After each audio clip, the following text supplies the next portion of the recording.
You are looking at Julian's pronunciation guide, where we look at how to pronounce better some of the most mispronounced words in the world, like this other curious word. But how do you say what you're looking for today?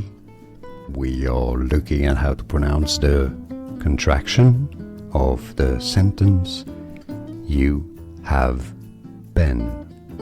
You've been. You've been. So it's not been, you've been.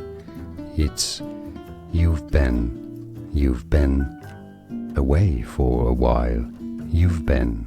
And now you know.